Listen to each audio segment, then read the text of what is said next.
இப்போ நம்ம குலதெய்வம்ன்றது முக்கியமா சொல்றாங்க இல்லையா, குலதெய்வம்ன்ட்டு. ஆமா. அது மாதிரி ம். இந்த கர்ணனுடைய ஸ்பெஷாலிட்டி என்ன சார்? கர்ணனுடைய தெய்வத்துடைய ஏதாவது சில ஜாதகம் எப்படி இருக்கும், சில ப்ராப்ளம்ஸ் இருக்கும். கருணாதன் மெயின்னு சொல்றாங்க. அது அதோடைய கர்ணனுடைய சார் மெயின் அப்படின்னா இப்போ ஒருத்தனுக்கு தொழில் தான் சார் முக்கியம் ஒருத்தருக்கு. சரி.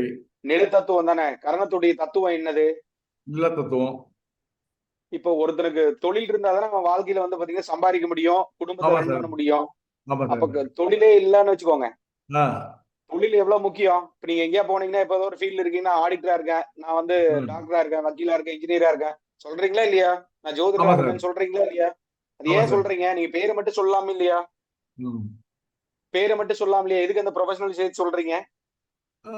அந்த இதுல நான் ஏர்ன் பண்றேன் அப்படின்னு சொல்றோம். அது அந்த தொழில் ஏன் பண்றது? கௌரவத்துக்காக சொல்றோம். அது ஒரு பெருமைக்காக தானே, கௌரவத்துக்காக தானே சொல்றான். ஆமா. அப்ப இந்த மாதிரி வந்து இந்த கரணநாதன் அப்படிங்கிறது கௌரவத்தை வந்து பாத்தீங்கன்னா கொடுப்பாரு. Okay, okay, okay. ம். இப்ப புரிஞ்சுதுங்களா கான்செப்ட் என்னன்ட்டு? புரியுது சார், புரியுது.